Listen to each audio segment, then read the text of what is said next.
So, ladies and gentlemen, welcome to the Addicted to Success podcast. I'm your host, Joel Brown, and today we have a very interesting guy by the name of Tai Lopez, who I like to call Lamborghini Tai.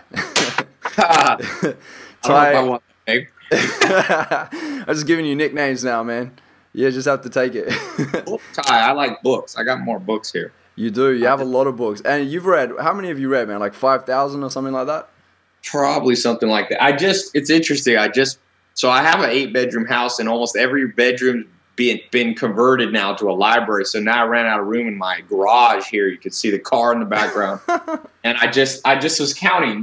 We got 7 bookshelves, so we can hold 2,000 books here. And I'm having to change my living room around. I just went to Barnes & Noble and bought. But, you know, I tell people, I was like, listen, there's 2 things you will never get poor doing in my experience. One is you can experiment for yourself. I always tell people want to argue or people want to blindly agree. You don't need to argue with me. You don't need to blindly agree. Just try an experiment. If I can set off and be a catalyst to 1 million experiments in the world, I'm good with that. And so the experiment, in my experience, in my experimentation, you'll never go broke. Number 1, giving money to charity. Yeah. I just keep upping the percentages. My CFO's like, "Oh, Tai, you know, that seems like it's going to be too much." And I was like, "Let's just keep going." And every month you seem to make more money. Somehow, I don't know if it's karma or just 7.3 billion people, there's goodwill. But the second thing is you never go broke buying books, knowledge, education, conferences, seminars. I've spent God knows how much money. I have a friend who spent more than me. He spent $1 million in a year. I haven't done $1 million in a year, but I probably spend 10 to 20,000 a month on just books. Now, part of that, I have one of the biggest book clubs in the world, but even if you won't go broke. You will not go broke. You'll go broke from lots of other stuff, but you'll go broke from RRD spending, I call it. Rust, rot, and depreciating. Yeah. So believe me, just try it, you know? Yeah, there's massive ROI in personal development, that's for sure. Yeah. So you're chasing Oprah Winfrey, are you, with the book club thing? Sounds like you're getting up there, dude. Yeah, she's way ahead. She can sell 60,000 books in an hour, which I can't yet do. But I can sell out Amazon. I sold out Amazon. I made one book recommendation, I think, and Amazon Canada was sold out for a month. Wow. You know, so. I love it, man. That's power. That's power. So for those that don't know who Tai Lopez is, just to give you a quick understanding, Tai is a self-made multi-millionaire, investor, entrepreneur. You're in the Mensa Club. I think the high IQ club. You live with the Amish for a few years. You've been mentored by a lot of billionaires as well. So, yeah, man, you've had a very colorful life.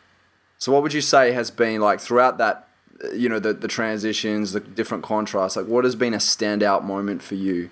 Like, what is something that you've really carried into how you operate today? Well, by the way, I don't know if you saw, my TED Talk just came out. My TEDx thing came out yesterday.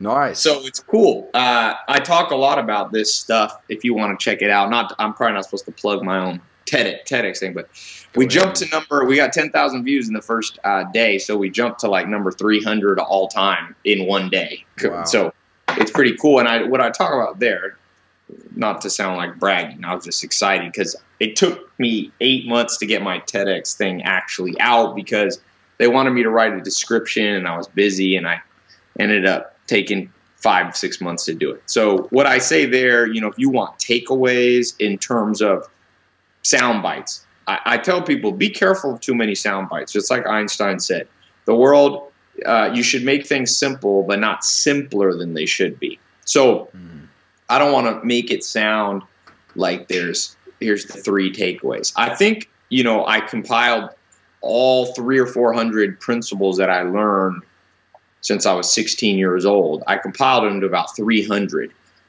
principles that I used to train the CEOs of companies that work for me. Now I've broken that down, further condensed it down to 67. I can't get any smaller than 67, but some of the highlights in terms of what you have to take away, one is going back to the Oracle of Delphi. You're talking Aristotle, Plato, Socrates. their line of thinking. And you must know yourself. And I've really been taking this experiment. That's a trite cliche that's talked about a lot, but I was just reading a textbook. I read a lot of textbooks. I can't find it right now, but it's one of the most cutting edge textbooks on personal psychology, you could call it personal self-development, but it's I think the Harvard or Yale, one of their textbooks. And people can be clustered. Without a doubt, there's clusters of human personalities. Now, some people use the Myers-Briggs. People used to use astrology. Throughout history, we've been trying to categorize, and even the most cutting-edge science has found there are certainly clusters. For example, there's 3 main clusters of personality disorders, right? So you have odd and eccentric is number 1, and then that breaks down into schizophrenia and all these kinds of stuff. Then you have people that are emotional, dramatic, and then you have last in the 3rd cluster, you have people that are anxious and fearful. So that's the negative type personality clusters. You have to know on the positive and the negative. You cannot proceed, like Peter Drucker says, in managing oneself. You only proceed from strength. He says most people think they know what they're good at. Most people are wrong. Yeah. Most people, even more people, think they know what they're weak at. Even then, more people are wrong than right. Yet you can only proceed from strength. So I tell people, look, if you don't, to know yourself is, and so let's say we agree on that. You can only build on strength. Then number 2, then the question is, well, I already know myself. It's pretty easy. No, as Nietzsche, the philosopher, said, he said the mind is like an inaccessible fortress. So you have to penetrate the fortress of your mind. It's not enough to just go, I want to be an entrepreneur. I want to make money. I want to, I just got this Lamborghini. It's not enough. I remember when I was sleeping on a couch with $47 in my bank account in a mobile home in North Carolina. Look, people think this Lamborghini is about materialism. I'm more materialistic about these books. I like and admire books more than Lamborghini's a RRD investment. It's rust, rot, and depreciate. But I keep that Lamborghini in my garage. It is my studio because it's a reminder. It's a reminder of the reward of, number 1, knowing yourself. So to penetrate the inaccessible fortress of our mind reaps big rewards, both in what I call the good life, health, wealth, love, and happiness. It's not enough to just have money. It's not enough to just be in good shape. It's not enough to just have love and friendship. It's not enough to just have internal happiness. You must juggle 4 things at once. So that's number 2. Number 1 is knowing yourself. Then number 2, how do you translate that knowing yourself? What clusters of weaknesses you're in, what clusters of strengths you're in. How do you then take that and translate that into the good life? Well, that leads me to number 3. And the reason I say that's number 2 might seem common sense that number 2 is the good life, but it's not that way. I'm here in Hollywood Hills, surrounded by celebrities, billionaires. Some of them are friends, business partners, allies, and billionaires don't always remember about the good life. Sometimes they sacrifice their social life. They sacrifice their health in the pursuit, as Seneca said, the philosopher. People run after things, and then he says the greatest tragedy is running after something your whole life, then realizing it doesn't give you the reward you want. So you got to remember that it must be a balanced attack in life, and that's what makes life hard, and that's why it's so easy to fail in life, because really accomplishing one of the pillars, getting a 6-pack, getting muscle. My dad, that's a picture I keep on the wall. I keep reminders in this studio. That's my dad was one of the first pro bodybuilders in the world. He's in better shape than me. I keep that as a reminder that my dad didn't have good genes. He was born, he got scarlet fever when he was a baby. He's supposed to be dead at 12 years old. He was supposed to not. The doctors back then in the 40s said, don't do any heavy exertion. It'll kill your son. That's what they told my grandparents, his parents. And he went out and he stumbled on a book about bodybuilding. And it changed his whole life, and he became, Mr. Puerto Rico, Mr. New York, Mr. Junior USA, Mr. Canada, all these top bodybuilding. And it's a reminder that no matter what people say, when you know yourself and you go after the balanced good life, that then the third thing, you got to lead yourself with rewards. So people try to rely on willpower. If you're listening to this and you're relying on willpower, there's a lot of good science out there that willpower is finite. There's been many studies at schools like Stanford, Ivy League schools. There's a good book called The One Thing by Gary Keller, talks about this. If you're going, yeah, I need to know myself, and then I need to accomplish the four things: health, wealth, love, and happiness, and I'm going to get there by just waking up earlier, by willing myself to do it. In some ways, that is approach. Willpower, even though it's finite, it's kind of like lifting weights. You can get bigger by time. The problem is most people, if you just start out using willpower, you won't have the willpower to stick around to get the willpower. It's a catch-22. So what's better than that? So that's number three there. Number three then is what's better than willpower is leading with reward, because reward is like the carrot that you put in front of yourself. So sometimes when I have materialistic things, even though I'm really not materialist, happiest years of my life, I lived 10 years on a farm, 2.5 years with the Amish, no electricity. I was just back at the Amish for Thanksgiving.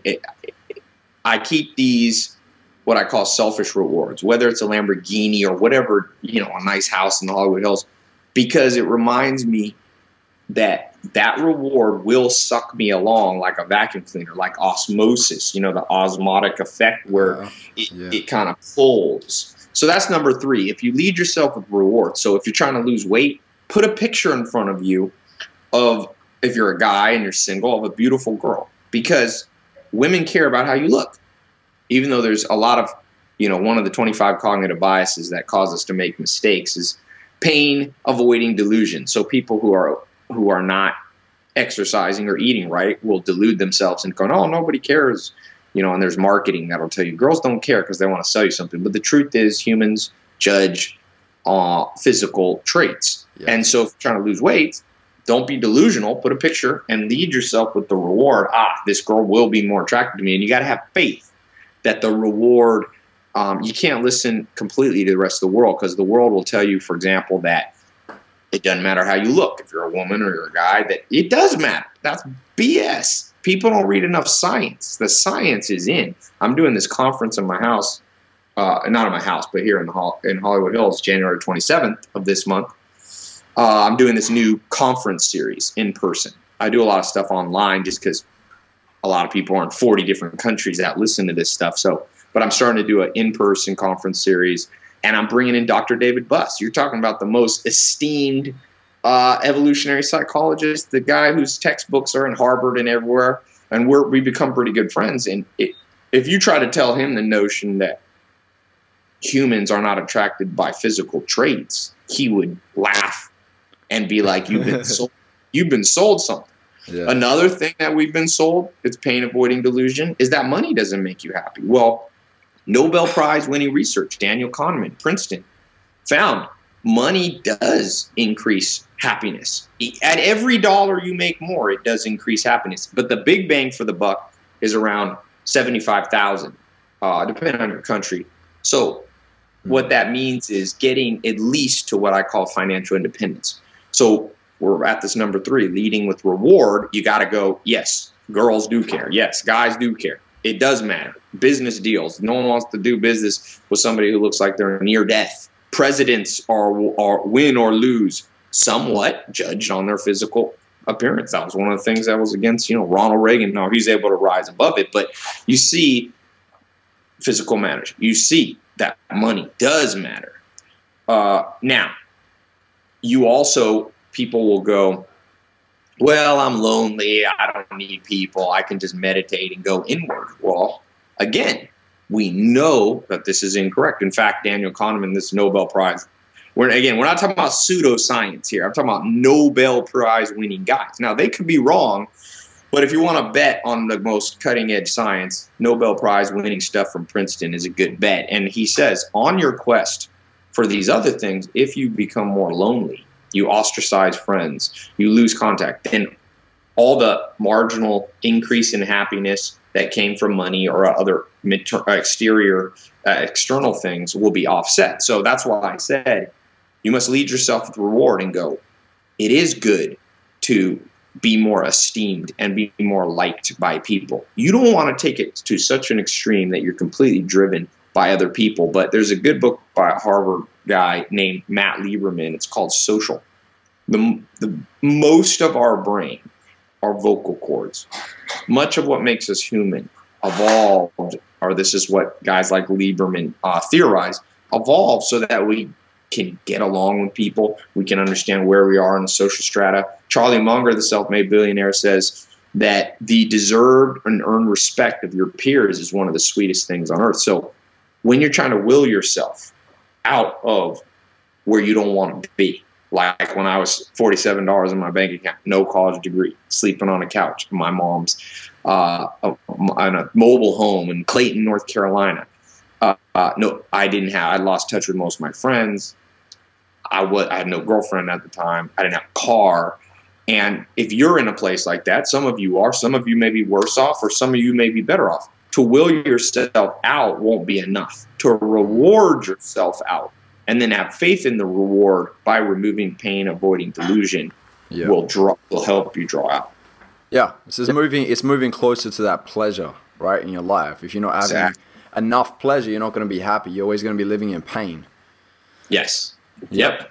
Well, that's why. So continuing along, that's a good point. Is that there's a lot of delusion that says you shouldn't have selfish goals, and I got sucked into that a little bit at different times, and so I realized, no, what you want to do is divide your life into two kinds of goals, two types of rewards.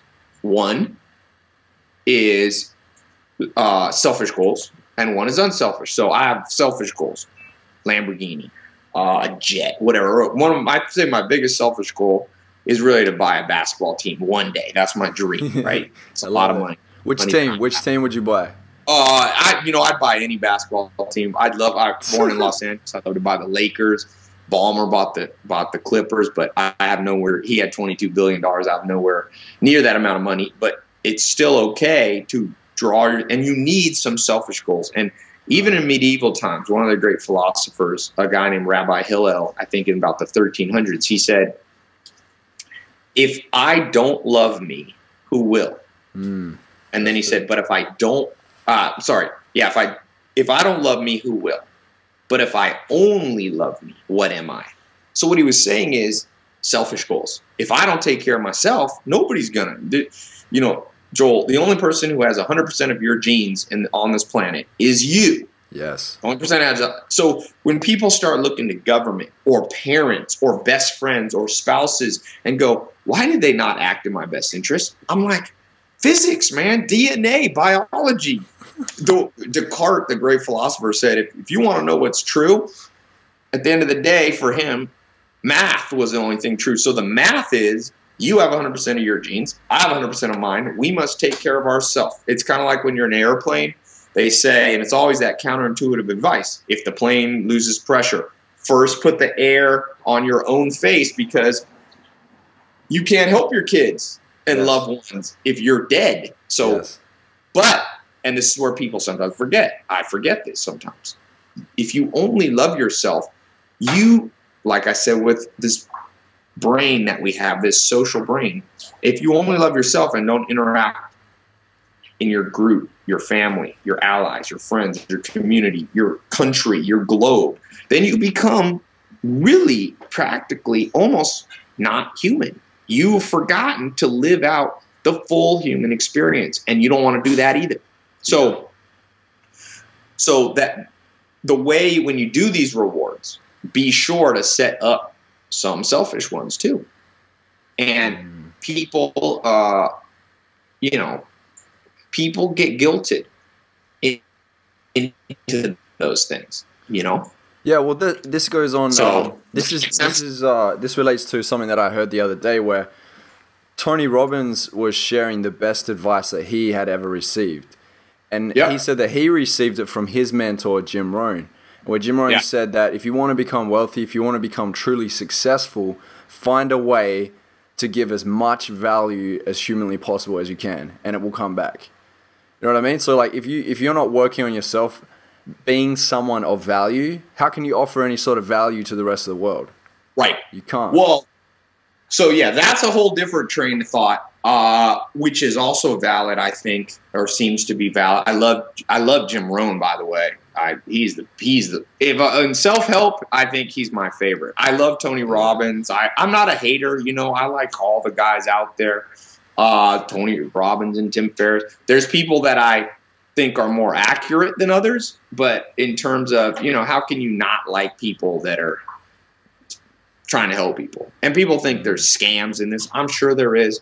I'm sure that Tony Robbins has 100% of his DNA, so I'm sure he cares about Tony Robbins more than he cares about me, and I want him to. As the old saying goes, there's another saying, let every man sweep his own front porch and the whole world will be clean. So I want Tony Robbins taking care of himself.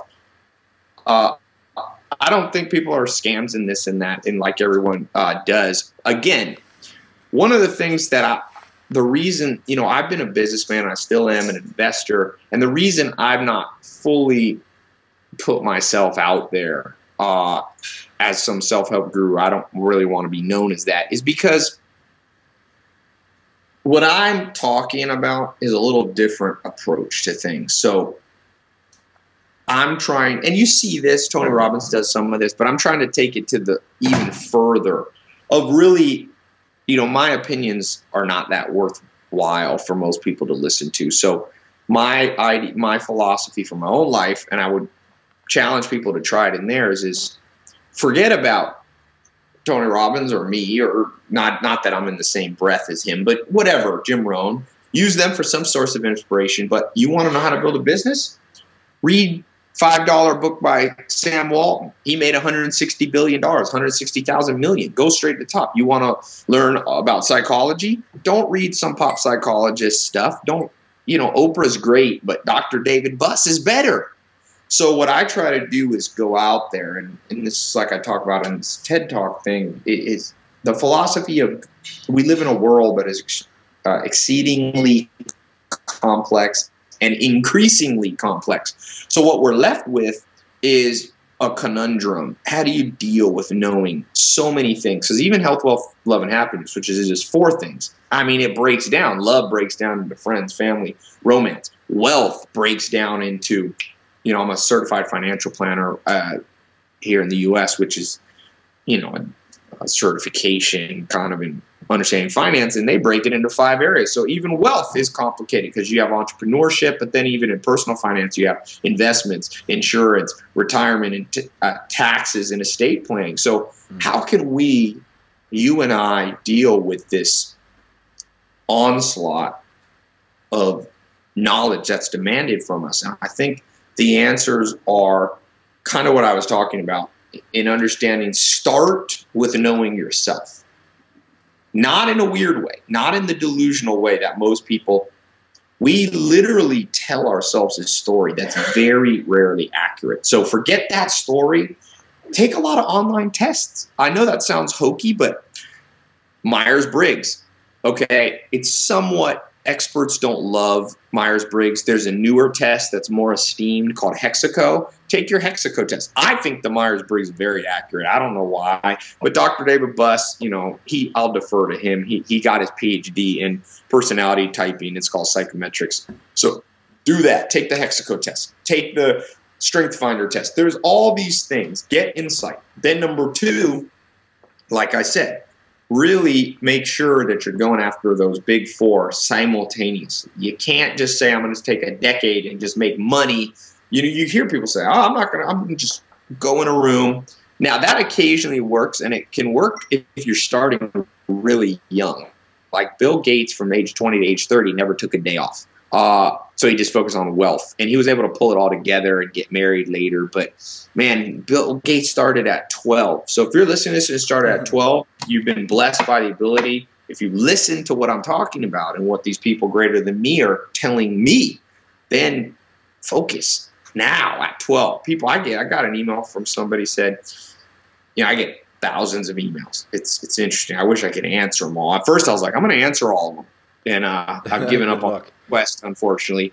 Although I'm getting help. I got 5 or 6 assistants that help me answer. But this kid says, "Hey, Tai, how did he put it? Oh, he said, I'm making about $50,000 a year, but I'm not, I need more. It's not enough." And I was thinking, okay, 50,000, that's not a ton of money. But then he goes, I'm 14. So that's how cool the world is now. And so one of my mentors, Alan Nation, said, if you can get it right young, you're one of the lucky ones. And I mean young. Warren Buffett started at 7. People write me and go, I'm 14. Should I be starting? I'm like, yes. Yes. As Seneca says, the philosopher, in our fears, we act as if we're mortal. In our desires, we act immortal, which makes no sense. So people go, I want to be rich. So I'm 14. I'm going to study stupid, weird stuff that's being taught in schools now at 14 that you'll never remember, by the way, because it doesn't lead with reward. And I'm like, no. Know yourself starting at 14. Psychometrics, that means your personality traits, start coming out at birth. Okay, so you don't need, there's a lot of people, and this, of course, is pain-avoiding delusion. Adults who have missed out on life, they become haters without realizing it and start telling people, oh, no, you got to go through a lot of hard stuff. No, you don't. That's them justifying their inefficient course to getting what they want. Quickest way between two dots is a straight line. So the quicker, and we also know this, Warren Buffett talks about it. He says, I once heard him say, the only empirical research, the only highly causative, not just correlation, but causation, in his opinion, of who's going to be successful is the age at which you first started. Okay? So don't act immortal like you have 50 years to do everything, because what if you get hit by a car in 2 years, right? You want to be on the path on day one. Now, you don't rush too fast in the sense that you skip the natural seasons of success. Winter, spring, summer, fall. Winter is the time of planning. If you are young or old, I had a guy write me who's 71. I have the 67 steps program. He's like, Tai, I'm 71. This is changing my life. I'm a lawyer. Awesome. But I tell him, well, you're the youngest right now you will ever be. Yeah. Stephen Hawking, great physicist, says at the beginning of his career, he thought at some point the universe would reverse. It's been expanding, he says, and he thinks that eventually it will begin to contract. And he said, and he thought time would reverse, that Benjamin Button, the movie, would be true, that we'd be old and then we'd be young later. But he said, I was wrong. As far as I can tell, the arrows of time move forward. He said there's 3 arrows. There's psychological time, there's cosmological time, and there's thermodynamic. And he said all of them are moving forward. So that guy who's 71, I'm like, look, my friend, you are 71. The arrows are moving forward, which means mathematically 71 is the youngest you will ever be in terms of being able to take control of your life. He can't change 61 and 51.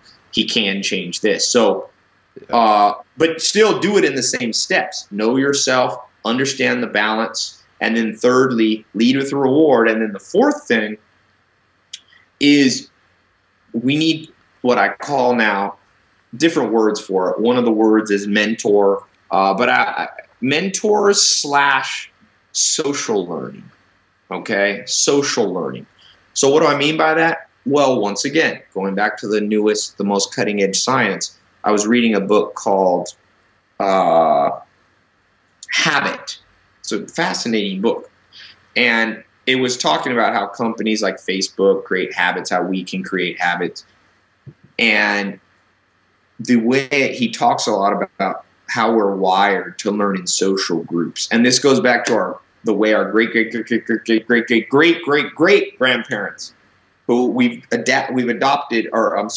inherited their genes. They learned in social groups. They learning a language is a social event. Most of your brain is firing. The reason guys like Rain Man, so one of my business partners, one of the top neurobiologists, and he told me something interesting. I was asking him about a guy like Rain Man in the movie with Dustin Hoffman, or just people you meet that are so smart, but they're like really, they don't have no social skills, right? Almost like autistic. Whatever. And he said, well, Tai, this was his pet theory.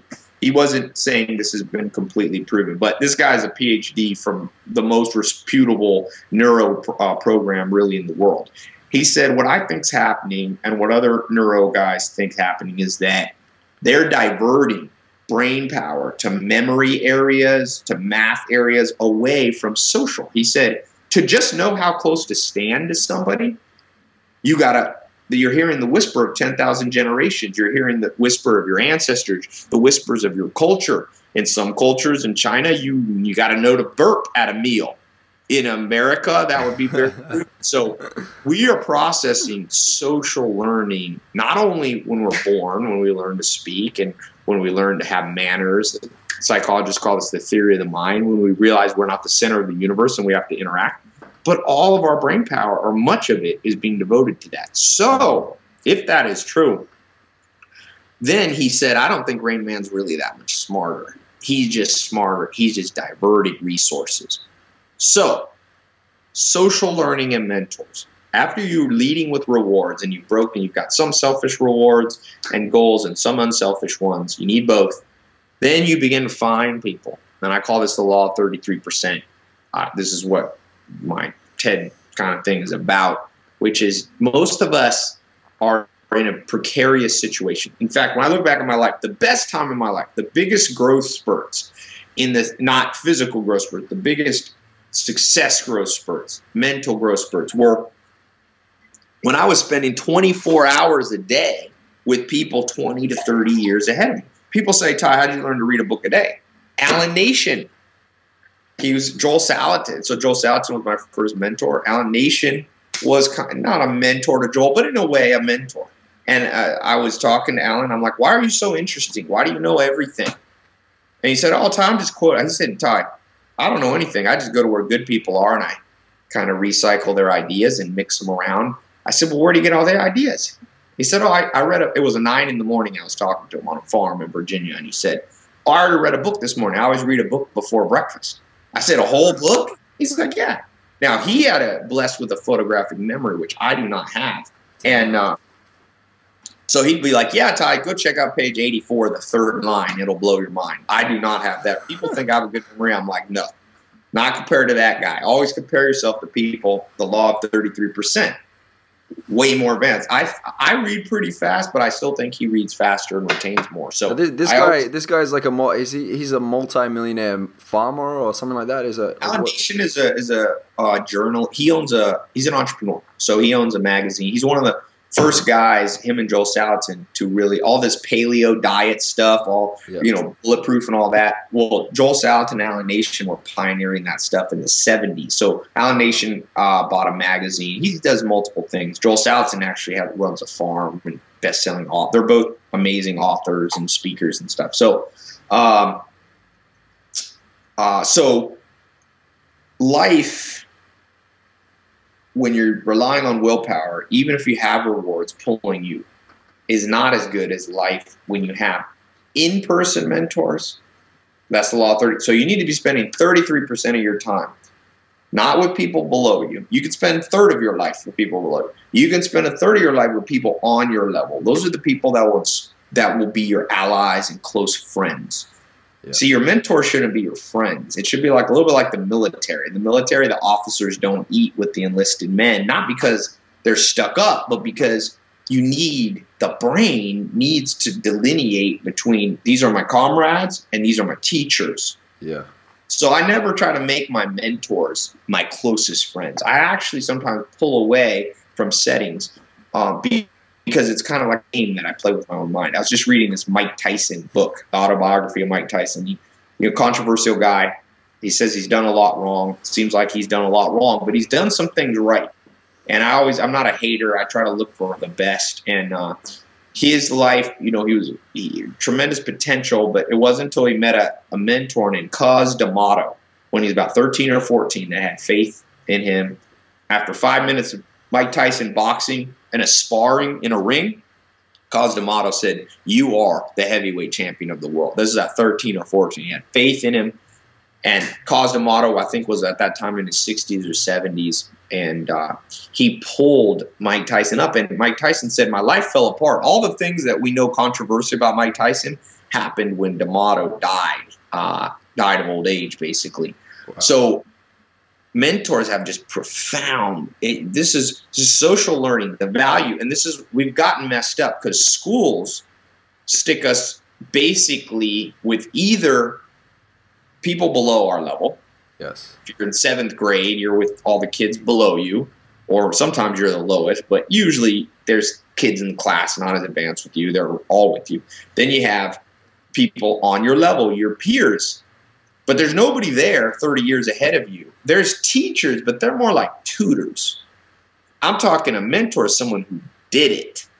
Yeah. So when you're doing physical fitness, the gym teacher sometimes is in good shape, but they're not a pro athlete. And with modern technology, education, I predict, will change. We will be able to put the best teachers. You'll be able to learn basketball from Michael Jordan. You'll be able to learn, soccer from whatever. I don't follow soccer, but Ronaldinho or whatever.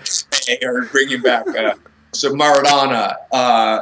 I'm sure I offended somebody in the world with not naming sure you did. With the world. So good, man. You're an NBA head, so... I know basketball. I know American sports. I know that makes me probably stupid in other people's minds.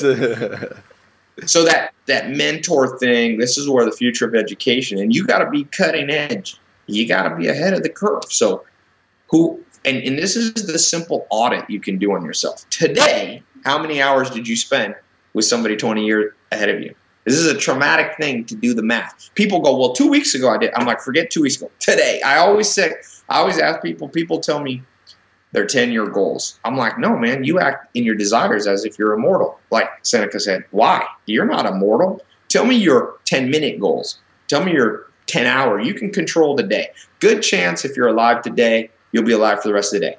Tomorrow gets trickier. If you look at the great mathematician Poincaré, the French mathematician who kind of his work was the foundation of chaos theory, the farther you get away from what you control, the more that butterfly effect, it spreads. So you can predict today. So when people tell me, oh, Tom, this girl was at my house and she's trying to become famous in Hollywood and I have a Steinway piano. So she started sang amazing, beautiful voice. I mean, I'm working on a talent agency where we're managing talent here in Hollywood. I haven't launched it yet, but I'm on the lookout for one flagship person. I thought this was the girl. And then I asked her this question that usually crushes my hopes and dreams to finding somebody I'd invest in. I said, how much did you do piano lessons today or voice lessons today? Now, it used to be 20 years ago, you can be like, well, I don't have the money for piano lessons. YouTube. Wow. The best voice teachers. You can get a Yale college classes. My grandma went to Yale. It was the hardest school in the world almost to get into. She came here in the 30s. So it's right to complain that education's expensive in the 30s, but people are still complaining education's too expensive. Then don't go to college and just buy the textbooks. That's what I do, and watch the classes online. And you know what's crazy? I go to UCLA and USC. They let me in for free. Yeah. I just write the professor, hey, do you mind if I sit in on your class? Someone told me it's good. Professors are so mad scientists, they always write back and go, sure. And then I go in and try to introduce myself. They're just like in their head. So this girl had no excuse. 19 years old. Why? I was like, why? Here's a question though, man. Okay. So what you're saying is like someone that would jump on YouTube, watch some videos, like they're kind of self-sufficient. They're self-driven. There's like a huge desire there to go to that next level. How do you get yourself to that point? What do you think it really is, man? I know I get up every single day. I get pissed off when I have to go to bed to sleep because I want to keep working. When I wake up in the morning, I jump straight out of bed. I want to get into the day and start building my business. I don't really know what it is. People call it passion and whatever they call it. But, I mean, what's your thoughts on that? Well, okay, that's great. That's what I call the tap dance factor. So Warren Buffett, he's 84, and he goes, I'm 84, and I still tap dance to work. And so I just tell myself, and I tell other people, 1 through 10, when you woke up this morning, in terms of your physical health, okay, what did you feel like? Okay? Did you feel like 10 is perfect? 1 is, horrible. What did you feel like? Then you take your wealth. What did you feel like? What do you feel like? You look in your bank account. Be objective. Open up the bank account online. Look at it. 1 to 10. Do you feel like you are where you should be? Obviously, you don't have to be a billionaire to feel a 10, but are you progressing? You don't have to have a perfect body to be a 10, but are you making – is it happening the quickest way between 2 points? In the most straight line. When you look at your social life, friends, family, romance, 1 to 10. Yeah. And I challenge everybody. I do these live coaching calls for people in the 67 steps twice a month, and I make them stop. I stop talking, and I go, I'm not here to entertain you. That's one bad thing, by the way, of these podcasts and YouTube videos. People want to be entertained by insight. If because I read a lot, so I can give people a lot of insight, but that just becomes a dopamine addiction. People just, and I'm like, no. So if you're listening, don't be a dopamine self-help addict. Addictedtobooks.com. What? Addictedtobooks.com. Yeah, but then you got to take the action, right? It's all good cognitively understanding, but you have to put it into action. Exactly. So 1 through 10. What's your health, wealth, love, and happiness? Then average those 4 numbers together. And most people, okay, if they're honest with themselves, are going to be around a 5. Maybe in your audience, it'll be a little higher. Now, people will BS and be like, oh, no, I'm a 10 in all areas. But if you're a 10 in all areas, you will wake up, and maybe you are, Joel. You feel good about life. But it's not until you hit about an 8, 9, or a 10 that you really pop out of bed. Joel Salatin pops out of bed more than almost any human I've ever met. Warren Buffett certainly says he does. So you really constantly have to audit yourself and go, am I operating? And you don't always have to be a 10. As Sigmund Freud's talked about in Civilization is Discontent. Happiness is a contrast. So you can't always be happy. But you don't want to vacillate. You don't want to drop down to a 2 some days, then go back to a 9. You want to stay in that 8, 9, or 10. Maybe you could argue 7 range. But that means if you're a 10 in money, and I've got a business partner, one of the wealthiest guys in America, and certainly I think the wealthiest business partner I have, man, he is a 10 in money, but I would not trade lives with him. No way, no how. Because when it comes to social, he's done pretty well in health and wealth, but the other 2 pillars are going down. So, does that answer kind of? It does, but what I was thinking as well when you're talking there was just to kind of answer it on a deeper level. So for a girl that doesn't go and want to learn more, or even like maybe let's say, I don't know who the girl is, but let's say make an excuse and say, I don't have money for a lesson, when you could watch YouTube. Do you feel that maybe that person or anyone that's like that feels like they've probably already hit what they think is their potential? That's why they feel like they don't have any more kind of work to do, or they just give in. Like for me, I feel like I don't want to be a 10, man. I want to sit at 8 or like forever if I have to sit at 8 because I know my work's not done. So is that a good mindset to be at? No, you should want to be at a 10 because the definition of 10 is not completion. Okay. There is no completion. There's none. Even when you become if you became the wealthiest man in the world, someone will knock you off. There's still a challenge. Even if you get to the peak. I was watching Kobe Bryant and LeBron James, the basketball players, play yesterday. So there's 3 things that Freud says cause us to have unhappiness. Okay, so you would say, let's remove the word unhappiness. The 3 things that cause us to go from a 10 down to a 9, an 8, a 7, or a 6. Mm-hmm. He said the first one is the decay and dissolution of the body. So what I'm saying to you, Joel, is if you can hit 10, stay there, because the death and dissolution of the decay and dissolution of your body is already happening. Yeah. From the day you're born, it's all a downhill slope. I don't mean that in a negative, depressing way. What I mean is you don't have to go, well, I'm going to get to the top of the heap and then be so self-satisfied that I'm going to stay there. That'll never happen because you already have entropy pulling those things down. Uh-huh. The second thing is, he says, it is the forces of nature. So you could have the greatest life and set yourself up as a 10 and go, oh, I don't want to be a 10 because nothing can knock me back. Yeah. Nature, disease, pestilence, earthquakes, tsunamis, whatever, drought in Australia. And the third thing, he says, other people, social. We have social issues. Other people will betray us. Other people will act in their best interests. Sometimes they're your own family, and sometimes they are friends and allies, business partners, spouses, even your own children and cousins and moms and dads. So the way is to try to always be at a 10, because the 10, in my definition here, means you are efficiently moving towards your goal. That's what a 10 is. So, for example, if you, health-wise, today, there's nothing else you could have really done more efficiently. Now, someone might say, well, Ty, then what you're saying is you should work out 12 hours a day. No, I'm not. That wouldn't be efficiently getting the good life, because you can't just do health, because then you'll have no time for wealth. You'll have no time for love.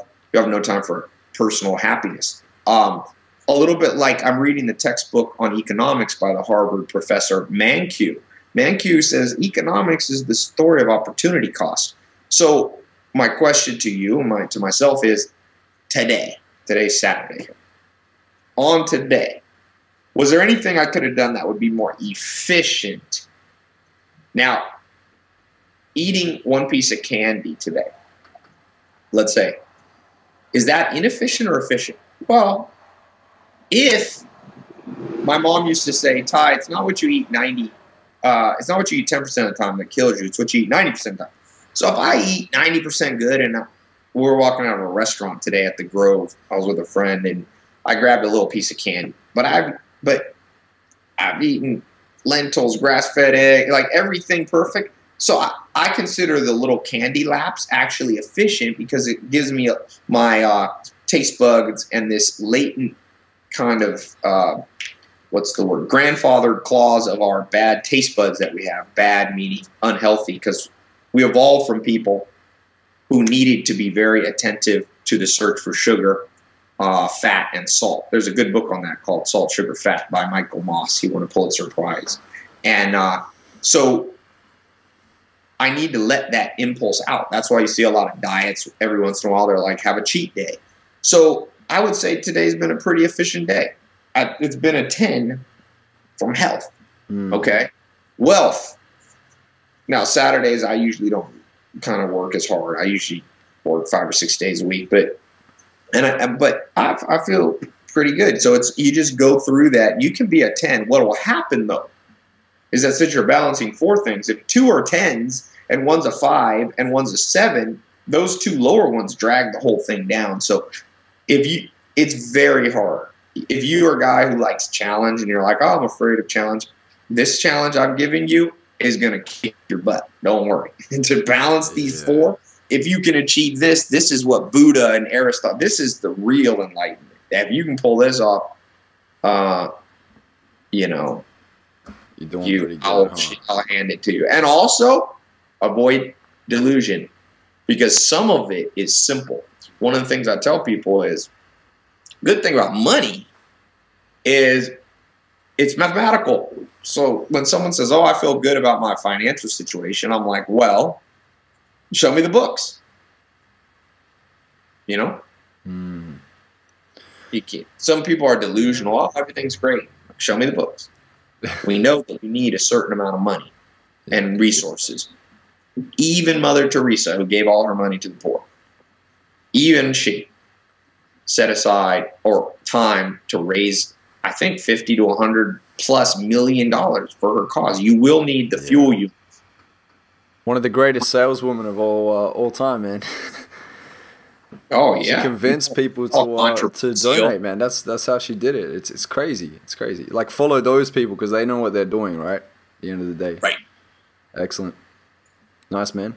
What would you say has been the most interesting biography that you've read?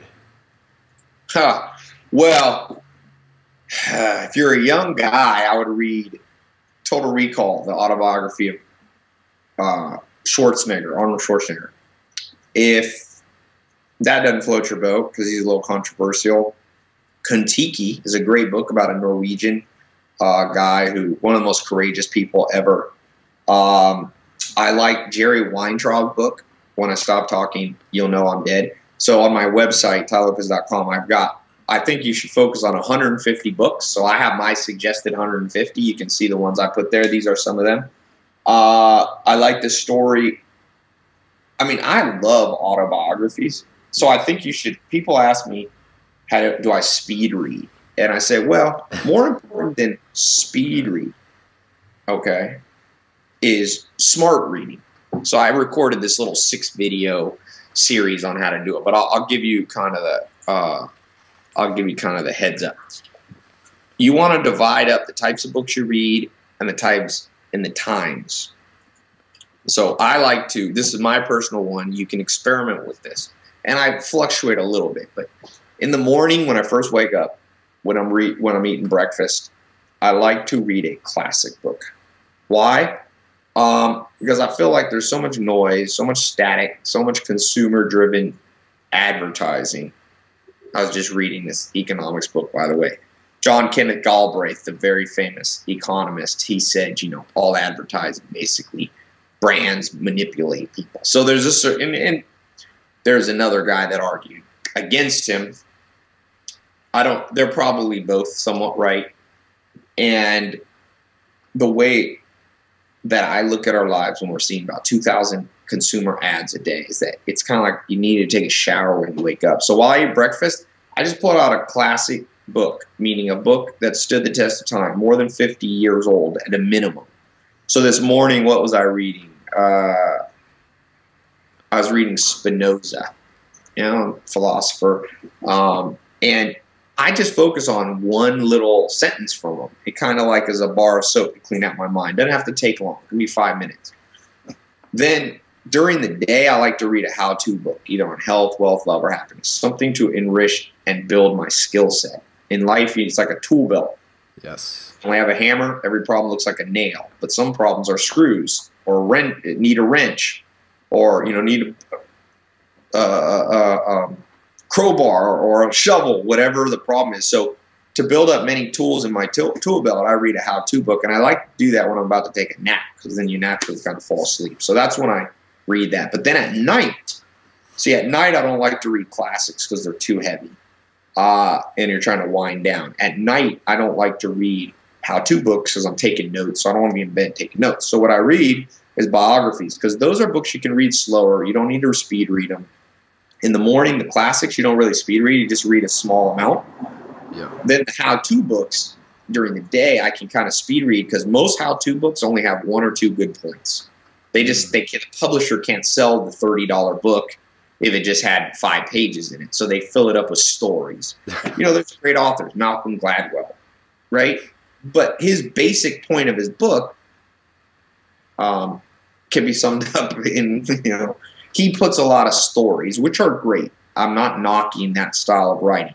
For me, though, since there's 130 million published books, and there's an opportunity cost of spending 1 month on one how-to book and just hearing the same stories, I like to look for disconfirming evidence. Just remember, when you read one book too long, you're violating the rule of looking for disconfirming evidence, which means the reason Charles Darwin is probably the most esteemed scientist of all time. If you ask the highest level scientists, they pretty much agree his theories are the most esteemed, and it's because he was willing to always try to prove himself wrong.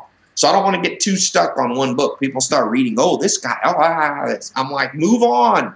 Yeah. There's a lot of smart people in the world. The world's too complicated. Move on. So I want to keep myself moving.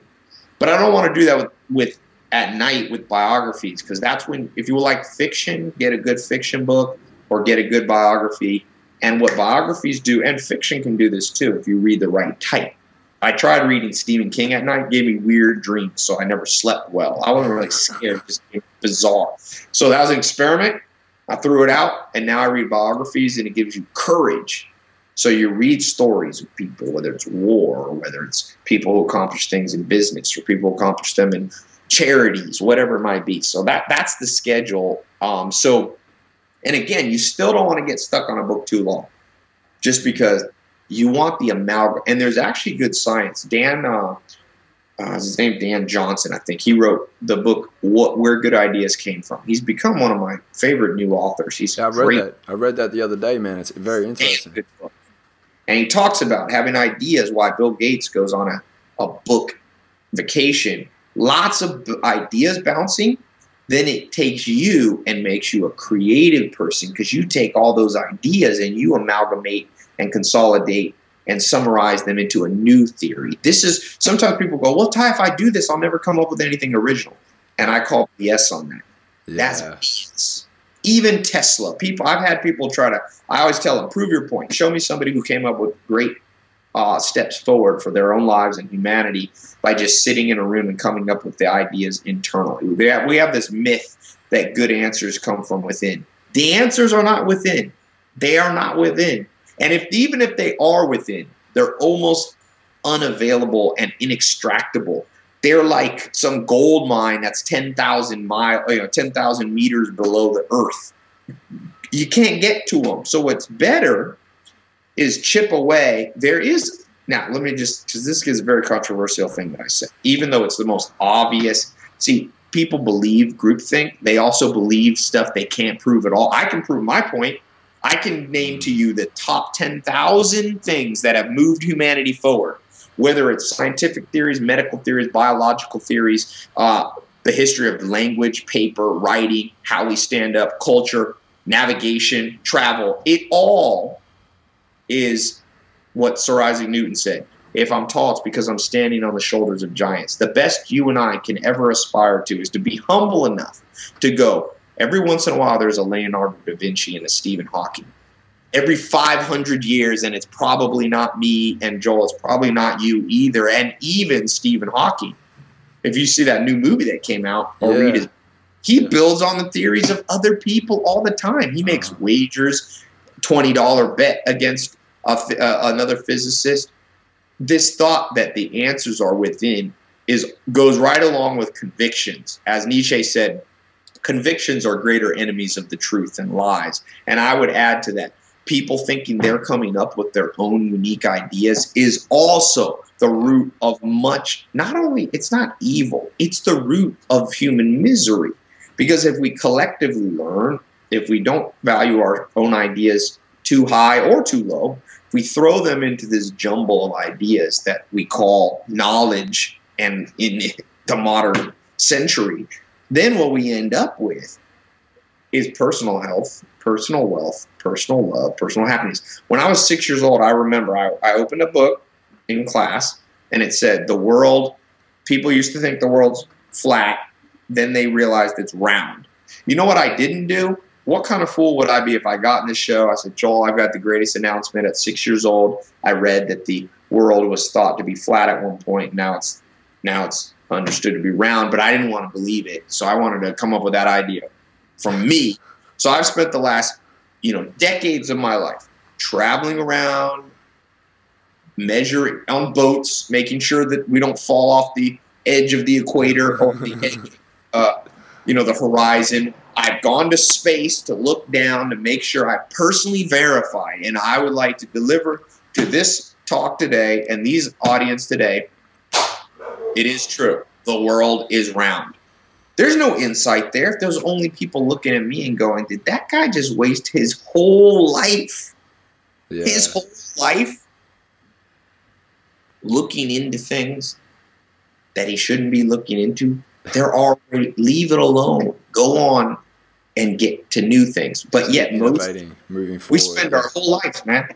Our whole lives is just proving stuff we could have known in one sentence. Yeah, I mean, one of the downsides, I'm going to warn you this, if you follow on this path with me, you will get angry. You will go, how come all parents, adults, teachers, people I entrusted my childhood with didn't have a clue? I launched this new TV show series called The Lamborghini Lessons, and the first full episode, I go, the three things I wish people had told me when I was 18. One is that people don't really know anything. Literally. Now, I'm talking about all these great authors and all that, but there's 7.3 billion people. And at best now, there's maybe 2 2,000 or 3,000 books worth reading. Yeah. So that means statistically, most people you meet are they're lost. I don't want to call them morons because humans are smarter, than we think. We're dumb and smart at the same time. But what we are is the blind leading the blind. I'm talking at the highest levels. I'm not talking about a conspiracy theory. I'm talking about for reasons of, as Munger talks about, the 25 cognitive biases that cause misjudgment. We don't perverse incentives. The education system is perversely incentivized. The medical establishment, full of great people, it's perversely incentivized. If you incentivize doctors and companies to get paid when you cure illnesses, then they will not prevent illnesses. They will come up and spend billions of dollars researching how to stop diabetes once it starts. They will not spend trillions of dollars. It's not even billions. The medical establishment, you're talking the job. Why would they? They're looking out for their own DNA. You can't even blame people on Occupy Wall Street. I'm like, first of all, the stock market and these corporations are held by shareholders, which if you own a 401k, an IRA, or a mutual fund, you and I. So occupy ourselves. There is no Occupy Wall Street. There's Occupy reality, which is that if you think that perversely incentivized education systems, consumer markets, and all these areas are going to look out for your best interest, then, as I always say, if you're playing poker and after 30 minutes you don't know who the sucker is, you are the sucker. You never. Yeah. So for me, it becomes a matter of going, man, as I read this stuff, I start just shaking my head. But don't let it drag you down, and don't start getting a superiority complex. That's a danger. Don't get angry at them. Just realize we're all guilty of it. We've been guilty. Don't think of it so black and white. That's one of the problems in the world, is that we've inherited a black and white understanding of everything. And that's a psychological bias.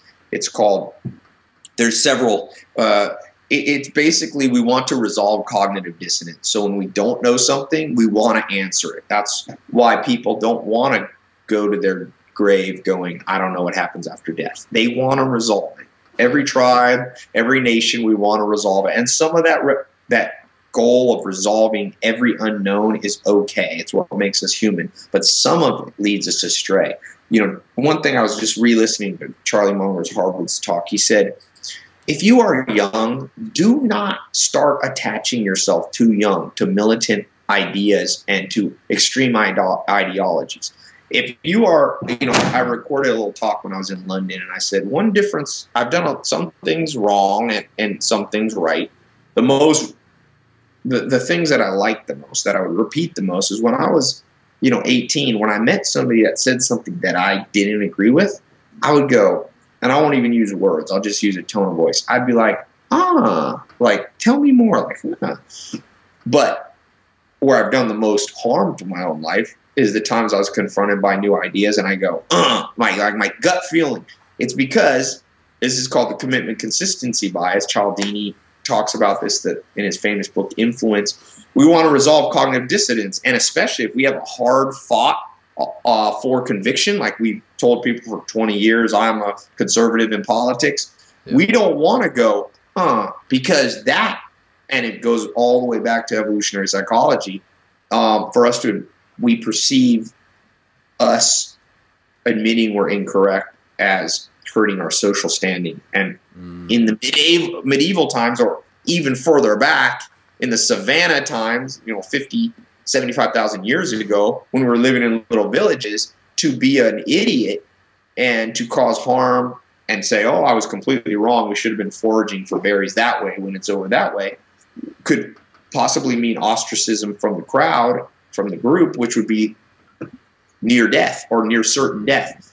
But we've inherited that fear, but it's not that way anymore. You now can be like, I was completely wrong for the last 20 years, and you will not be even if you're ostracized by a few friends. There's 7.3 billion people. There's technology. There's food in grocery stores. You're not going to have to go hunt for your berries. So We have innate flaws in our thinking. And the reason when I hear people criticize self-help, I'm like, you know nothing. That's what I want to say. You are a fool, because what you're saying is that the human being is well equipped to live in the world that we live in today. BS. It's not. We inherited the whisper of 10,000 generations. One of the best quotes is that I kind of came up with it based on Steven Pinker, the famous Harvard researcher. He says, and if I summarize what he said, you and I, Joel, we have the perfect brain. We don't need self-help. We have the perfect brain. We have the perfect taste buds. We have the perfect sense of smell, eyesight. Everything's perfect for most humans when they're born, assuming not born with health problems, for a world that hasn't existed in 75,000 years. So if we lived BC, 70,000, you're right. No self-help books needed. Nothing. You don't need Tony Robbins. You could delete this podcast. But guess what? The rate of evolution of our DNA versus the rate of evolution of our culture, DNA lags behind almost, not infinitely, but of such a magnitude slower pace to make it inconsequential. You and I are well equipped for a world that hasn't existed for 75,000 years. So my answer is, you better get with it now, or I can guarantee you this. Your only hope, my only hope, if I ignore the principles of these great thinkers, is for me to live in delusion, for me to not accomplish health. You see this with smokers, right? They're smoking. You just see them. You see them physically deteriorating, okay? But they say, oh, no, but you got to die of something. Yeah, but you don't want to die of that. And the world's full of groupthink. Yeah, we're all going to die.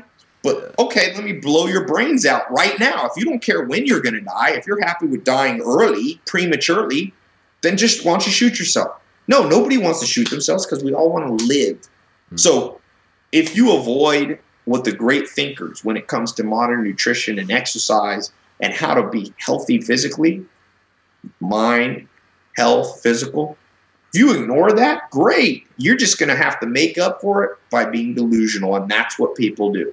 Yeah, and that's why even though I like to listen to people 20 years ahead of me, I only like to listen to people 20 years ahead of me who did it, because people 20 years ahead of you who have not accomplished what they wanted, their delusion level will be so high that they will justify everything they do in the bad advice they give you. That's one of the big problems in the world. We're being educated by people who are quote-unquote haters, who people go, oh, well, I had a guy, when I put this TED Talk out, or they put it out yesterday, a couple days ago, now 2 days.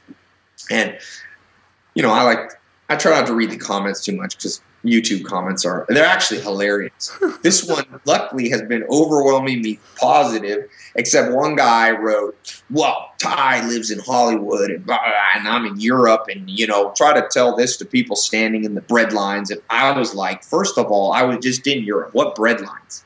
My grandma was born in 1918. She's still alive in Nazi Germany. Well, it wasn't Nazi at that time. At the end of World War I, she's born in February in 1918. World War I ended in November 11th, 1918 at 11 a.m. It's 11/11/11. And so my grandma, she said, Tai, we were so poor after that we ate carrots for breakfast, lunch, and dinner, carrot soup. She said our skin turned red. So I don't know what this guy commenting on his lamenting the life that he lives. Anybody lamenting living in the modern century, I'm like, you have no perspective. Unless you live maybe in Bangladesh and some places in Africa, there is still poverty, even in the United States, even a big city, but of nowhere the magnitude that it once was. I was reading the Decameron, which is the famous piece of literature. And in the 1300s, when the bubonic plague, the Black Plague came, 3 out of 5 people died in whole countries. People would bury. There was a story of a man who buried all 6 of his kids. I'm not saying, and I don't mean to diminish the fact that there is extreme poverty, there is discrimination and sexism and, you know, sexual discrimination, all kinds of bad things going. But keep it in perspective, because what people don't realize is there is no utopia because of DNA. Yeah. And the person who's lamenting, my answer to them, the people who lament capitalism, who lament the decadence in the world, I say, well, good. You don't like capitalism? I got the best solution for you. And some people have done this. Buddha did it. Gandhi did it. Mother Teresa did it. Jesus Christ did it. Give away all your possession. Go become an example. Go for it. You lead with your example. To all of those listening that are not going to take that extreme, then shut your mouth is what I want to say to that. Not everybody listening, to that guy commenting. You're sitting here using technology, lamenting the forces that created the technology so you can leave a comment from Germany. He's a hater. And his interest, he was an older guy. So if you're older, listening to this, check yourself. Check the delusion in your brain. It will ruin you. And not only will you poison your own life, but you will poison all those people younger than you that you touch. So clear it out, root it out. Like I said, those 3 clusters, a lot of people, it comes from being too odd and eccentric. A lot of people, it comes from being too dramatic, right? And the 3rd cluster, a lot of people, it comes from having too much fear and anxiety. As, you know, my favorite saying almost is Alexander the Great. He says, and every time, I'm going to slaughter this quote. Unfortunately, I don't have Alan Nation's photographic memory, but I can remember the gist. He says, you know, at every time in history, there's been a war with fear. People who conquer the fear and people who don't conquer the fear and suffer and die. So the way to overcome delusion, and delusion, as I've talked about, comes from thinking your life's great or from thinking your life's way worse than it is. Delusion comes from thinking that the answers are all within. Delusion comes from thinking that self-help makes no sense. Delusion comes from thinking that you can blame other people who don't have your DNA. That's another form of delusion. No, they're supposed to act in their self-interest. I don't get mad at the medical industry. I mean, they do. Obviously, I'm not anti-medicine, let me say. I break my arm. I got my arm cut the other day, and I had to go to the emergency room. I'm glad for modern medicine. But I look at it realistically. They're also perversely incentivized. And when I'm perversely incentivized, or the most beautiful, ethical person in the world is incentivizing correctly, we take action that generally is not in our best interest or that of society. So I don't look at it with anger. What I do is what Stephen Covey says, and kind of maybe the takeaway, as I can go forever, but as we wrap up, I know we don't want to go for too many hours. The takeaway is Stephen Covey, 7 Habits of Highly Effective People. Before people, I allow them. You know, I have different programs now, these 67 steps, and I got a business mentorship, and then I have people who work for me. I buy companies, sell, invest, and put people to run them. I tell them, you are allowed to complain about forces outside of your control once you fulfill one requirement. Everything within your control, you're doing well.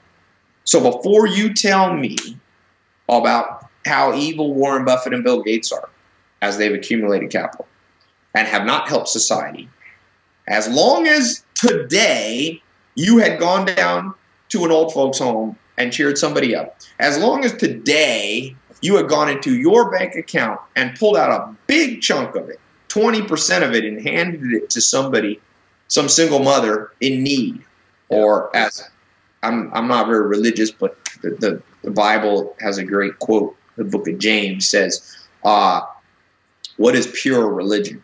To take care of orphans and widows in their distress, the helpless. As long as today you can tell me your story of helping the helpless, then you're allowed to talk about that. You know, there's a cool story, funny story I heard. Actually, when I was doing my TED Talk, another speaker gave this story. Forget his name, but I'll try to give him credit. A mother in the, Gandhi was born, I think, in the early 1900s, but so whatever, in the 40s or 30s. Gandhi was approached by a mother who had walked 3 days with her son, little young son, and big crowd around Gandhi, and she got through the crowd and said, I need your help. And he said, what? How can I help you? And she said, will you tell my son to stop eating so much sugar and candy? It's hurting his teeth and making him unhealthy. And Gandhi said, come back to me in 3 days, and I'll talk to the boy. And she said, but Gandhi, I live in a village far away. I walk days to get here. I don't have anywhere to stay. I'm poor. He said, no, come back in 3 days. I can't help you if you won't. So she left. She comes back 3 days later, kind of frantic, hasn't been sleeping or whatever. She goes to Gandhi and she asks, and he looks at the boy and he says, don't eat sugar. And the boy said, okay, and listened and whatever. And the mom then turned to Gandhi and said, well, why didn't you say that before? Why did you make me do that? You playing games with me? And he said, no, 3 days ago I was eating a lot of candy. So I had to play it myself before I could give that advice. He didn't want to be a hypocrite. So we live in a world. Adam Carolla calls it moral satiation. People want to talk about all the bad in the world, and by talking, they fill up the quota of them thinking they did a good deed. People sometimes listen to, I got a YouTube channel, pretty popular podcast. People don't agree with what I said. I'm like, great. Then if you think that I'm not giving the fully accurate idea, here's what I want you to do. You read the books that I read. You spend 2 or 3 hours a day consolidating them, summarizing them, recording them for the good of humanity. And then you do better ones, and I'll stop making mine. Trust me. I make more money. This is not my full-time business. So all I'm trying to do, I'm not perfect. I don't hold myself out as a guru, even a mentor. I don't even know that I want to be known as that. I'd like to be remembered as somebody who spread out good ideas, who someone was a catalyst to look to people much smarter than me, and somebody who wasn't a hater, who wasn't, Richard Dawkins in The Selfish Gene talks about in biology, there's always 3 types of people. There's cheaters, suckers, and grudgers. So in birds, you see this. There's the cheater birds. So it's a female bird that lives in the nest of one male or vice versa. And then when their spouse isn't looking or their mate isn't looking, they go off and, mate with another bird, and then they come back. That's the cheater. And then, of course, the one being cheated is the sucker. But there's this third class of people called the grudger. And the grudger exists as kind of the tattletale, the bird that goes, bah, bah, bah, so that the other bird knows it's being cheated on. So you need some grudgers in a system. And these are the people that are journalists and watchdogs and activists. But what happens is the world's not as simple as it is for the bird. Okay, the bird's operating in a prehistoric biological ecosystem. We live in a very complex one. And so we still, again, have this perfect brain, and a lot of people are like, I'm a grudger. So what they start doing is start going, no, that's not true. Not everybody can be wealthy. Tai, you have a Lamborghini, but not everybody can. I know not everybody can have a Lamborghini. I know not everybody can be a billionaire. I know they understand basics of economics, that scarce resources are what money represents, and the definition of scarce means not everybody can have it. But that does not make the point that I'm making now null and void. The point that I'm making now is that the great story, the optimistic story, what should make you excited and tap dance out of bed today and tomorrow, is that humans are survivors, and we move forward, and you can move forward. You can rise from the ashes, and there's never been a better time. Oprah Winfrey, she's a woman. Women have been discriminated for millennia and still are discriminated against. That. Black women, again, black people have been discriminated against and still are, but abused. So the trust of her family, she was betrayed. And out of that, she rises from the ashes. Interesting enough, she says she had 2 mentors, without whom she would not have achieved what she achieved. Now she's $2.2 billion net worth. She has wealth. Health, I don't know. She's always losing her weight up and down, but she's got love. She's one of the most esteemed and loved people by presidents and prime ministers and everyday ordinary people too. Yeah. And she's achieved, it seems, a measure of happiness. You never know, but I would guess she's happier than she could have been had she just followed, well, I've been abused. No, she's risen above. And you know what she's done, which is I call it level 3 business.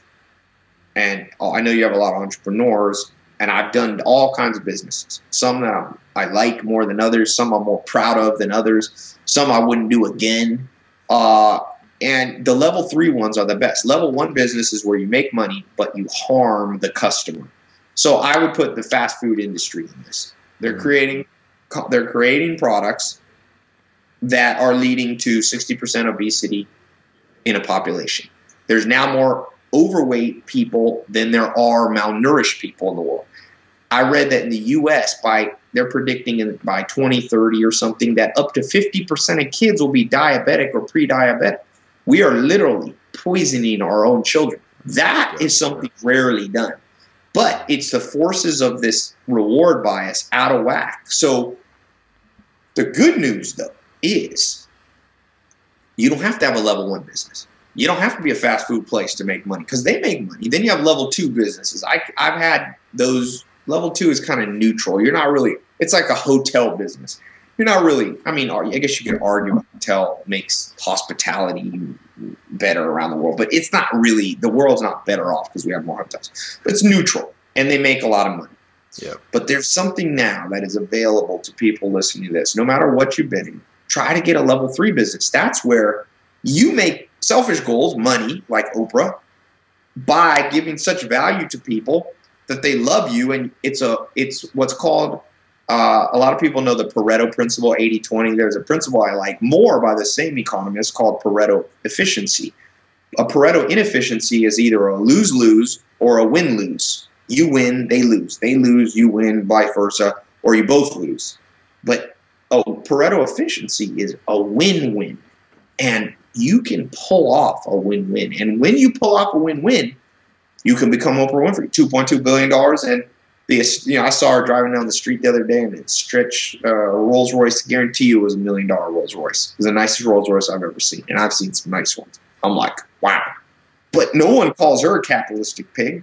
Why? Because she's giving. Yeah. And so I think going back to your initial advice of, Jim Rohn saying give value, that's not always, I would agree and disagree. If your goal is pure money, there's many people who have not given value who have made money.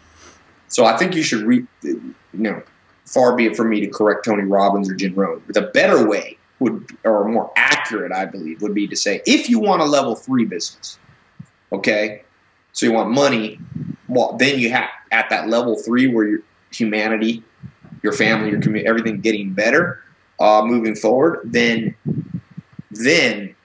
you have to give a lot of value. You can have a level 1 business without that much value.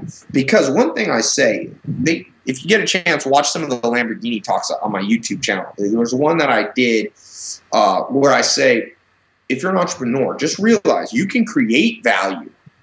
And you and I have talked about this, Joel. It's one thing to create value. I know people create tremendous value. But people don't always know how to capture it.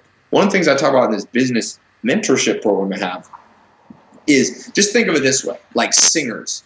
There's amazing singers out there who have been born and died. It's like when you watch American Idol or X Factor. Before those shows, you see all the talent that was there, value there, built value, amazing voices, but it was never captured into the ability to spread that voice in the form of a record or CD or download. So the challenge becomes if you're an entrepreneur. Some entrepreneurs are masters of capturing value. Fast food places. They know how to capture our perceived taste buds value of salt, sugar, fat. They make it the most efficient businesses in the world. Ray Kroc is a great businessman. I mean, you go in that store, you're in and out, low-cost food. My friend, him and his dad own most of the Taco Bells in all of California. They make so much money. So they're masters at capturing value, but they don't create value. Right? Taco Bell certainly, even though an economist would argue with me, I would argue right back because I'm calling it social value in addition to economic unit value. So to me, and economists talk about this, you know, the indirect costs of things, and certainly a society that's going to end up, everybody's going to end up dialysis is going to, that's not literally, but that's a cost that must be imputed to the fast food industry. So, but then on the flip side, there's a lot of amazing entrepreneurs out there that have great ideas, that have great things, but they don't have the business skill of a McDonald's, I don't mean to pick on McDonald's, of these fast food companies that know how to market and know how to brand.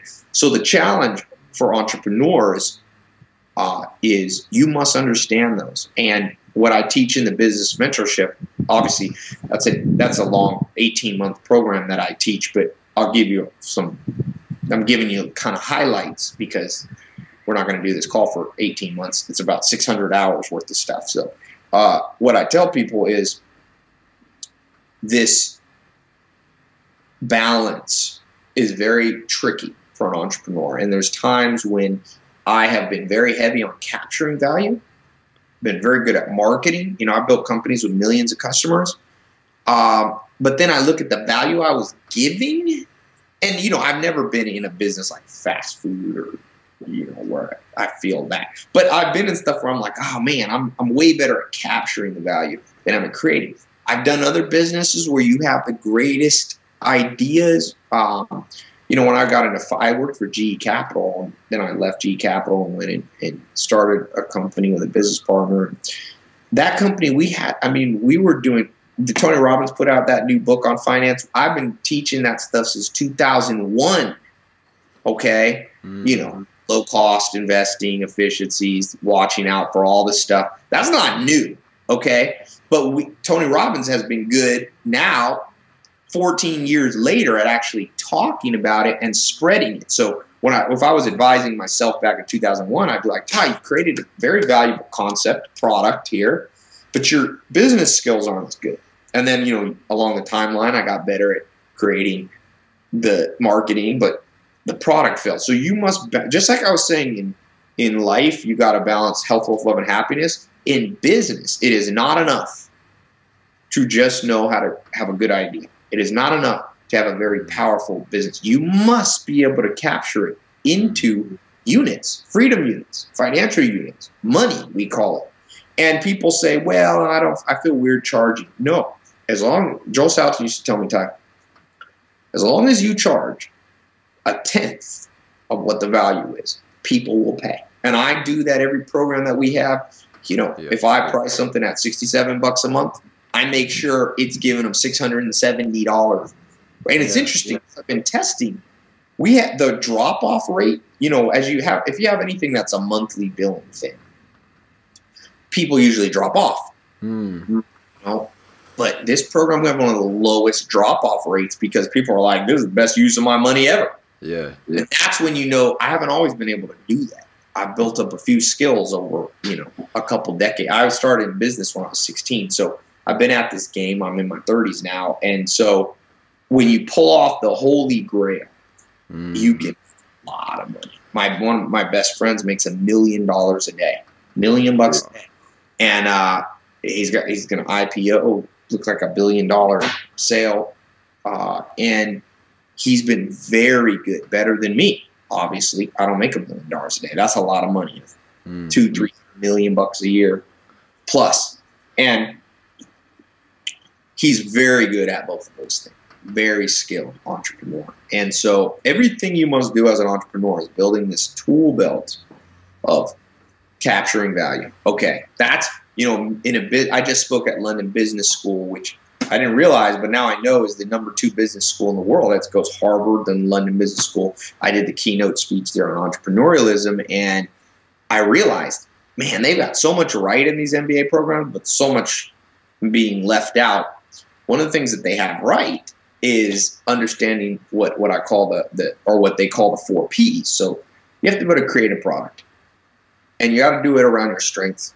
I call it your Eulerian business destiny. You got to build around that, then select the industry, then create a diverse set of products. Then the second is pricing. That's the financial side of things, the split testing, experimentation modality, the lean startup. So that's kind of like That is kind of like creating value, those 2 P's. Then the second 2 P's are capturing the value, which comes, you got to know how to promote. That's what the third P, promotions. Yeah. And I've created a formula for businesses called the PVP formula. So if you follow, that's how I built, I build more than one company with more than 1 million customers. And it's not as hard as people think if you follow the PVP. So PV is the first P is understanding it's sophisticated. It's product, but a sophisticated product. Differentiated product, Peter Thiel talks about in his new book, 0 to 1, monopolistic. You can call it mini celebrity, different ways of saying the same thing. It must be differentiated, because only in differentiation do you get pricing power. And only with pricing power do you have lasting profits. As an economist will tell you, in the long run, in a truly efficient marketplace, there's no excess profits. So you need to have excess profits to thrive. Google, for example. So you must have a sophisticated product. They didn't just have a website. They have a sophisticated website. And that's what makes Google or Facebook or Amazon the company that, companies of the decade, the century. The second V is virality. You got to then build something and understand. There's a good book that just came out by these 2 Harvard guys. It's a great book called Compelling People. And, of course, this is for people, but you can apply it to products. And this book, Hooked, is similar. How do you create things that go viral in and of themselves? Seth Godin talks about in The Purple Cow that the top 100 brands, only 2 of them have used paid advertising to get themselves there. So P is product, which is the sophisticated, plan, which is the sophisticated plan. And the sophisticated plan is knowing yourself, your strengths, industry selection, product differentiation. Then the second thing is this virality component. And virality is much harder than people think. It is not just posting on your Facebook wall. Facebook, that day has come and gone. I had a friend use the Facebook wall to get 100 million customers. 100 million.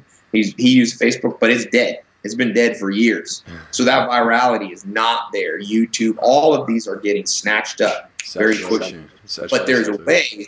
But there's a way to rise above that saturation. Mm-hmm. So that's the second part. Then the last part of the PVP formula is then you use paid advertising. So paid advertising becomes like the rocket booster that pushes those. So I've just launched, some different businesses I've had. I follow that formula. If you can get that down, it's not something I can teach, obviously, in, an hour or 2. But maybe we'll put a link for some of this stuff if people want to get more advice later. But yeah. We'll share some links, man. We'll share some links. You've got the 67 steps. You got your event in LA. I mean, you got a lot of things going on right now. So yeah, we'll put the links up, man. Yeah, we're doing these mentor conferences. I tell people, everybody start with the 67 steps. It's the most powerful thing.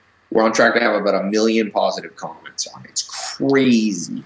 It's like the inundation in this thing, people getting value. I've never in all my career, even in any business, I'm an advisor and partner or investor in some of the biggest businesses in the, some of not Exxon level $1 trillion companies, but some huge businesses, some very powerful business people. And I've never put together or been a part of something with more positive results than the 67 steps. So tell people, start with 67 steps. If you're an entrepreneur, though, the business mentorship, I just did this talk in London. It was cool. Talking about marketing. So I do this. I just decided for New Year's I'm going to go to Paris with girl I'm dating, Kenna. So last minute, December 29th, we buy a ticket, we go to Paris. So I'm like, I'm going to go to London. It's right across the channel. So I said, let's email. I reach about 1.5 million people right now with my stuff. So I said, let's put it out a couple days ahead of time and say I'm going to be in London, give a talk. So I go, and man, we should have got a bigger hotel because the thing was crazy that they got all mad at the hotel because we broke the fire code. We had to turn all these people away. But so I'm up there talking, and then at the end, I was like, who wants to be? Because the business mentorship is more of an invitation. Only got to fill out an application and stuff. I don't do this for the money. I don't do this for free, but I want to take people that we can help. So I'm doing the talk there. I try not to be too salesy, but I never apologize for selling. Grudgers always are like, well, why are you selling? I'm like, because well, I'm like, I want to tell them, do you volunteer to work? No, I hate people like that, or I hate that. So, but anyway, so I do this little talk. I talked for 9.5 hours, and I did this little sales spiel for 30 minutes. So I was saying, go in the program. It's guaranteed, this business mentorship, and I guarantee you make your money back. So this kid raises his hand out of blue. I didn't know he was in the program because he was sitting in the sales part of the talk, and he's like, "Oh yeah, I'm in it. I made an extra 30 grand in the first week in it. I recommend you do it." Then all these hands started popping up. It looked like I set people up as fake testimonial. I was almost like, oh man, this is too much going. But it's crazy. It's not because I'm smart. It's not because the only reason I put together this, I started putting this together back in 2004 for selfish reasons, to train the guys who run the companies that I buy or I start or I invest in. And it's all compiled, the greatest thinkers in business. I don't know why a university doesn't do this. It's a tragedy. They kind of do it, but not in the same way. And so I tell people, snap your fingers. What if right now the business wisdom of Bill Gates, Warren Buffett, Ray Kroc, Sam Walton, Branson was all downloaded like a little chip into your brain? What do you think would happen to your bank account? There's nowhere but up, I'm telling you. And one day we're probably going to have a chip that you could just download the intuition, download the hard skills. But until that day, I tell people, and I'll end with this. This is a controversial thing I'm going to tell you.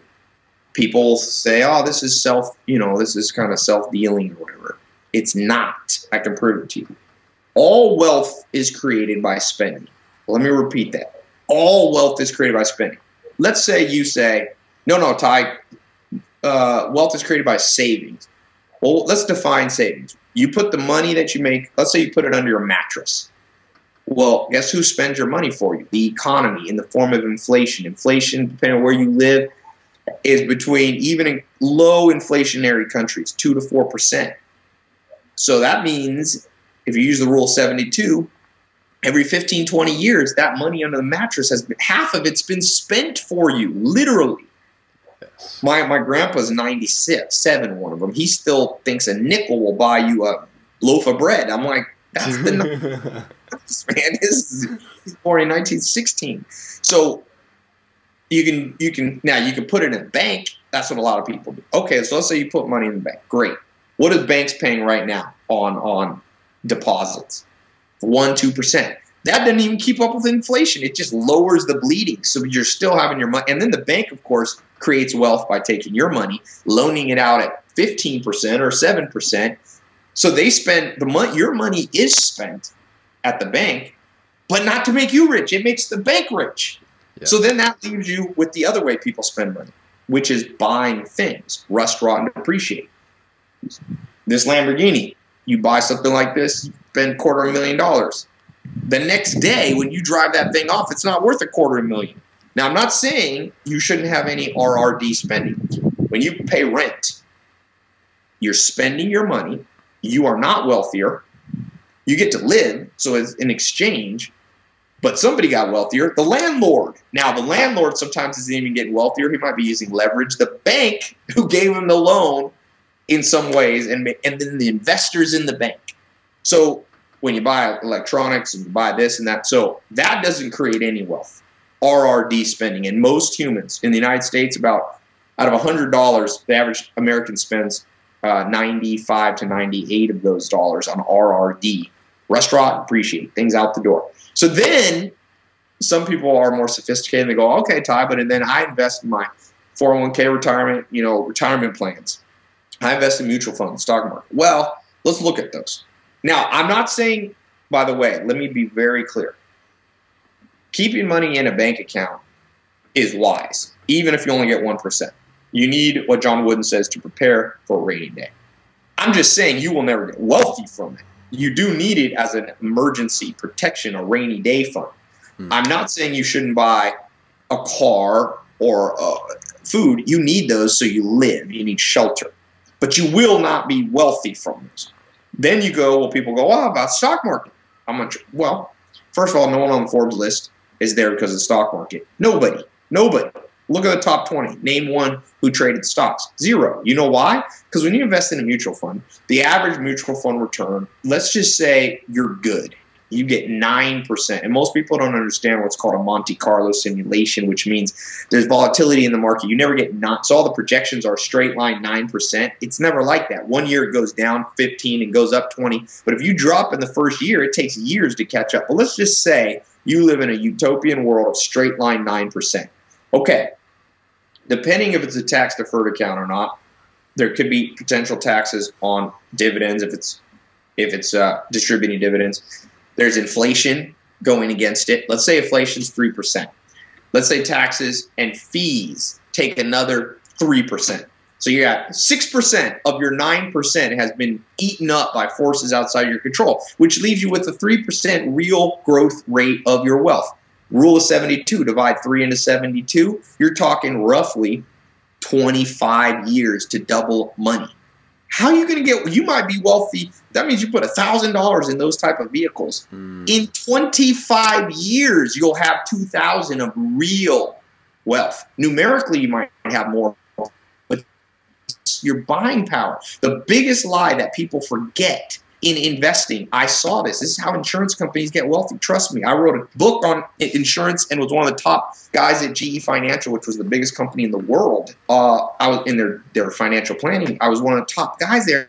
And the reason that they don't talk about this is how insurance companies make money, because and banks too. They tell you a numerical number. Oh yeah, you're going up 9%, but there's not real wealth created.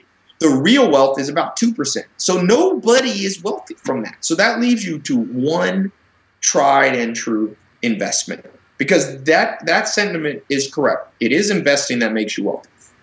But do you think mutual fund managers, even Vanguard, John Bogle, no-load funds, no-load annuities, people think they're so smart because they're like, no-load. That's not the panacea for everything. John Bogle still has 100% of his DNA. So mathematically, he cares more about himself than you. You think he's Mother Teresa charitable? No, he's got an angle that makes more wealth by giving. Now, I'm not begrudging no-load funds or begrudging people. What I'm saying is think. Don't be the sucker. I'm giving you the math. It's irrefutable. Like Descartes said, the one thing you can't argue with is math. Argue. If you make 9% and 3% goes to inflation in a couple of points, at least 1 point is going to cost. At least, even if they don't disclose all the costs. Trust me, even mutual funds. I was a registered investment advisor. I know. I passed the test. They don't have to disclose certain fees. They don't have to disclose some management fees and so on and so forth. You're losing 1% even in these funds. Okay? Even there's some index funds that are even lower. Let's say you don't lose any. You still lost the 3%. You still lose some from taxes. You're going to pay taxes at some point, even in tax-deferred plans or you put it on the initial capital. So then, guess what? It's not that efficient form to create wealth. Again, you should have retirement plans. You should invest in mutual funds. But you know what? Don't have too high of expectations. As Warren Buffett says, the secret to a good marriage is what? Low expectations. That's the secret. That's his word. That's the truth, man. That's the truth. To good investors, he says, low expectations. When people come in and go, I'm going to make 80% a year investing with Tai, I'm like, I don't want you. It's just like I don't want a wife or girlfriend who comes to me and is like, I'm marrying you, Tai, because you are perfect. I'm like, no. I'd rather you be like, Tai has a lot of flaws and a little better than you think. So when you look at your investments or your money in the stock market or your restaurant depreciate, as long as your expectations are at least realistic, it leaves you with one surefire way to spend your way wealthy. You will have to spend your way wealthy. Trust me. It takes money to make money, but not how people think. People think it takes money to make money means you need $1 million up front. Yeah. Started a business and put $1 million. No, I'm just thinking. Of anyone that I've started, never. Because one thing that too much capital at the beginning will do is make you inefficient and lazy. It's kind of like a trust fund kid. So it is true, though. You will need capital for one thing, to spend money on your own brain. Your own brain is within your own control. It passes the Stephen Covey 7 Habits of Highly Effective People rule. Number 2, it passes evolutionary biology rule. You contain 100% of your own DNA, unless, of course, you have an identical twin, by the way. Then you two can go in business together. approximately the same amount, not quite 100%. Yeah. So invest in books, seminars, courses. People like love YouTube. Well, YouTube's full of crap. So is podcasts. Man, I don't even listen to podcasts or YouTube. When I listen to YouTube, I listen to Charlie Munger, Buffett. I listen to Will Durant. But it's too much. So you pay to get knowledge efficiently. And I'm not saying that just because I sell education stuff. I don't care if you buy stuff from me. I have good stuff. I only made my stuff because I couldn't find it. But if you don't buy it from me, buy it from Tony Robbins or buy the textbooks from Harvard or take it. My answer is come out of abundance. See, the problem is we have the perfect mind for a world 75,000 years ago. You know who didn't have a scarcity mindset, who understood he had to spend his way? Jeff Bezos. He was making a couple $100,000 a year working at a top firm in Wall Street. He dropped out, lost that salary, borrowed $70,000, put it all into Amazon. He said he did the RR formula, risk return. The return potential, well, we know now in hindsight, was $38 billion net worth. That's his personal net worth. And almost a $500 billion on track to be revenue and value company. And in addition to this, this man said, even if I failed, quote unquote, I would never have regret. So the reward was unfailing. So he put all that in. I meet people that won't pay $50 for a course. People go, which one should I buy? Let me tell you my advice. What I did, 2000, when I started with GE, I knew nobody. I was young, in my early 20s. Everybody was 40 years younger. I bought a course online. This is why I love spending money on education, because it worked for me. So I have a special place in my heart. I bought Corey Rudel. Anybody remember him? He died. Unfortunate, tragic car accident driving Porsches. He started making like $10 million a year at 20, in his 20s, using the internet. And I took those techniques. I remember it was all the money I had to buy it. It was like $300 or $500. Then I went out and had such a good result. I remember I bought Carlton Sheets. He had a program on investing in real estate. And then I bought his VIP version. And then I bought Donald Trump's program. Just spend money on your own brain. And I've been doing this since 2000. I mean, I really started this right out of high school. Instead of going to college, I'm a college dropout. I went with Joel Salatin. Investing in my own brain. Man, you control that brain of yours. You'll never, as Warren Buffett, he wrote a book for 6-year-olds. I wish someone had told me this when I was an adult. The more you learn, the more you earn. That's it. That's the 10 of the book. And people want to be grudgers. And no, I live in a vibe. No, this works in Bangladesh. It works in India. It works. I've been to 51 countries. I've never not seen it work. Obviously, it's a little harder in some way. I've seen it work for women. I've seen it work for completely broke. If you are making $100,000 a year in your business, but you're plateaued, the more you learn, the more you earn, my friend. And it's funny. I'm very lucky now to have made friendships with some of the most respected and most successful people in the world. I was just in London with some guys. One guy's from the U.S. He's 38, just sold. He built a company from scratch, $495 million in sales. That's a good company. Almost half a billion. I was with him. I was with another guy. He's in his 20s from Australia. And it's hard to measure net worth. Sometimes you're talking $500 million in 20s. Now, fascinating thing. The more I go up the chain, I call it, you know that book, Rich Dad, Poor Dad? My dad back there was poor. So I never had a rich dad. I had a poor dad, middle class or poor. My dad's from Harlem. But I have rich friends and I have poor friends. And I'll tell you, there's only one difference. All my rich friends are smart. Some of them dropped out of college. Some of them have PhDs. But they have one thing in common. All that knowledge through these books behind me, every conference, every seminar is downloaded in their brain. They are machines. And that is the best piece of advice. Better than, I love Jim Rohn. I love Tony Robbins.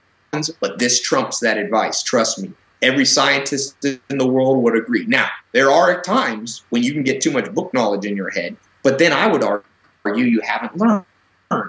Because the Dalai Lama in his book Beyond Religion says there's 3 levels of learning.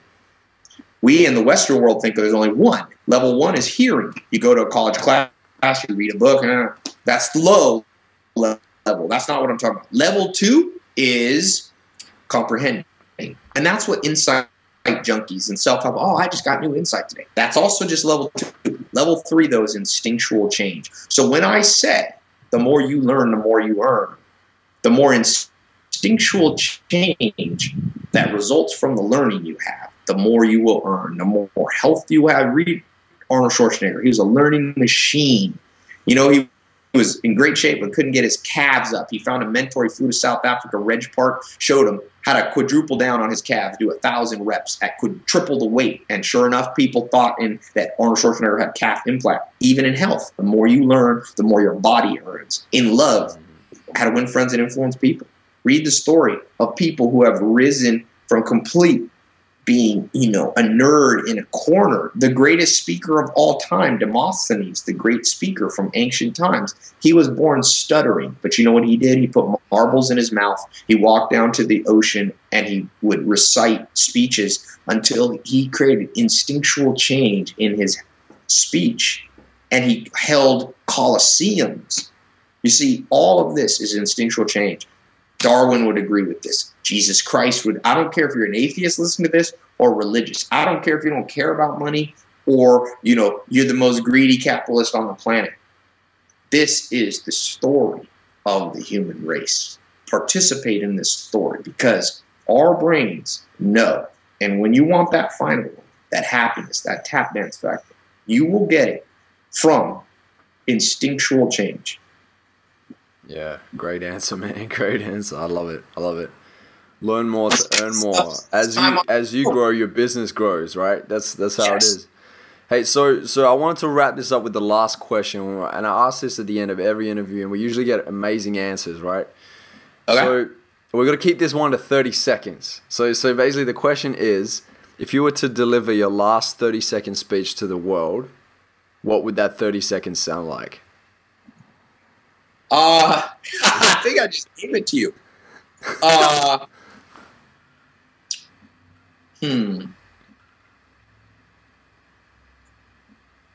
I got it for you. Give me a second. I'm going to pull it up because I haven't remembered.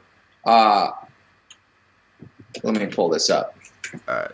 I'm going to end with a poem that is so. Usually, I wouldn't read somebody else's words. Let me see this. This is mind-blowing poem. By the way, little side note, this is not the final words I would say, but learn to memorize stuff. I don't care. Richard Branson was dyslexic. He wasn't good at accounting, but at 15 he said, I can either tell everybody I'm dyslexic and be poor or become a billionaire and overcome my dyslexia to a certain extent, and he did. He learned how to do math and books. So memorize stuff. Of course, it's ironic that I have kind of fully memorized this, but I forgot in the middle because You've done pretty well so far in this interview, man. You've shared quite a lot of knowledge that I'm sure comes out of a lot of books. So you're doing good, man. Are there any books out? Are there any books of training? I don't have the best, but I'm improving it. It's one of my. I'm better. Know myself, my strengths. I have the ability to take things that are right on my mind right now and get them out pretty efficiently. But I also want to work on the long term. So if I memorize a poem, I can keep it strong for like a month or two. This one I haven't recited in a couple of years. So let me read it. Yeah. I cannot improve. I used to love Native American stuff when I was a little kid. I would read all about the warriors, and Chief Tecumseh was an Indian in the early 1800s, Native American. They're very courageous. You didn't want to have to fight the Native Americans. And this was his philosophy on life. He said, so live your life that the fear of death can never enter your heart. Trouble no one about their religion. Respect others in their view and demand that they respect yours. Love your life. Perfect your life. Beautify all things in your life. Seek to make your life long and its purpose in the service of your people. Prepare a noble death song for the day when you go over the great divide. Always give a word or a sign of salute when meeting or passing a friend, even a stranger, when in a lonely place. Show respect to all people and grovel to none. When you arise in the morning, give thanks for the food and for the joy of living. If you see no reason for giving thanks, the fault lies only in yourself. Abuse no one and no thing, for abuse turns the wise one to fools and robs the spirit of its vision. When it comes your time to die, be not like those whose hearts are filled with the fear of death. so that when their time comes, they weep and pray for a little more time to live their lives over again in a different way. Sing your death song and die like a hero going home. So, wow, that's powerful. Maybe the greatest poem I have ever read. If is a good one by Rudyard Kipling. But remember what he says, a few key points here. Reverse engineer your life so that you'll be able to say, I lived the good life. Not the perfect life, the good life. There's a difference. He says, love, perfect, and beautify. See your life as a sculpture that you're continually chiseling away. Don't overdo it. Some parts of your life don't need to be fixed. So you can chisel away too much on your life. You can get too into self-help and, oh, I got a 6-pack, but I need an 8-pack. And, oh, I don't, like, no. Keep it in check. Be balanced. I thought it was interesting that he threw in one social thing. You know, he said also always give a word or a sign of salute when meeting or passing a friend. Like, wait, he was talking about that life's not about just this, but it's also about social. Make friends. You need allies in this world. Then he said, when you arise in the morning, give thanks. So he said, keep in perspective. We call this, psychologists, we call this the contrast bias. He says, if you can't find any reason for giving thanks, it's only your own brain that's at fault. I think it was Kanye West or one rapper that said, every day above ground is a good day. And then lastly, he really kind of brings this all around by saying, don't be like people who are filled with fear. And all their whole plan is just to weep at the end and ask for more time. No, this is the day. So in my own words, don't tell me about your 10-day plan. Don't tell me definitely about your 10-year plan. You can have those, but do something today, because by doing something, even the second you stop listening to this, you'll begin to rewire. We understand more now about the brain. You must rewire your brain, and the book Habit is interesting because it says you need many micro actions. So if you want to change your weight, try to do 3 sets of sit-ups throughout the day. Don't just go to the gym on Friday and like work out for 8 hours. It doesn't rewire as much as many micro little actions. That's why I say, so when you're done listening to this talk, if you're an entrepreneur, go take one little action in your business. Shoot off one email. Make one call you've been meeting. Pick up one business book. One thing. Always be in the mindset as the simplest of all mindsets. I think it was Ben Franklin who said, or Thomas Jefferson, do not put off for tomorrow what you can do today. That is a great and powerful mindset and archetype for how you live your life. So I think that's it. Awesome, Tai. Thank you so much, man, for sharing your time, your wisdom, your good words of advice, man. I think a lot of people needed to hear that, and it's great because you've really focused on the importance of self-development, which is what we're all about at Addicted to Success. So, yeah, we got the same vision, and I tell people if you want to follow my stuff, the free stuff, go to my website tailopez.com. Join the little pop-up. We'll ask you, and I read a book a day, and one of the things that I do for people that will help you read faster, I write a summary every day, and I record a little video so I can read for you. That helps, and that's free. So you can just join that. That's the first step. You can follow me on my social, just under Tai Lopez. Those of you listening, so that's all the free stuff, YouTube, my YouTube channel, my TED Talk and stuff like that. Those of you who want more, I always say about 20% of people are hyped in any group and are more like today is my day. If that's you, I start with the 67 steps program that I have. It's on my website. That we'll have a link through Joel. 67 steps. I'm telling you, if I would pay up $10 million to have known all that 20 years ago.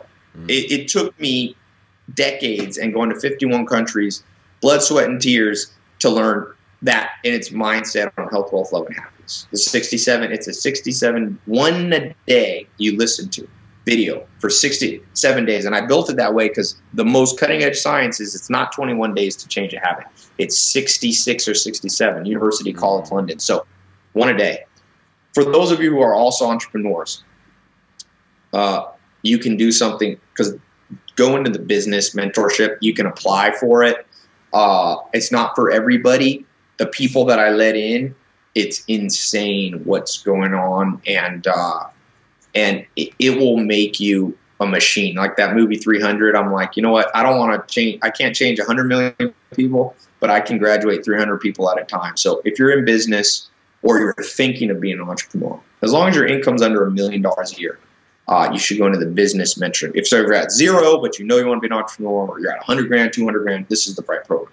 For those of you listening at the highest level, I have an inner circle program, but you have to be, that's also an application. We put a link. But don't apply. People get confused. That's only really if you're doing millions and millions a year. So that's the total. So focus on the free stuff that I have, my newsletter, 67 steps, and most of your audience is entrepreneur minded. The business, apply for the business mentorship program. Okay. Excellent. There you go, guys. I'm in the 67 steps too, and I can definitely give it the stamp of approval. So I'll send you the link through the mailing list, or head over to Ty's site, whatever works for you guys. All right, Ty, thanks for joining us today, man. Thanks, man. Excellent.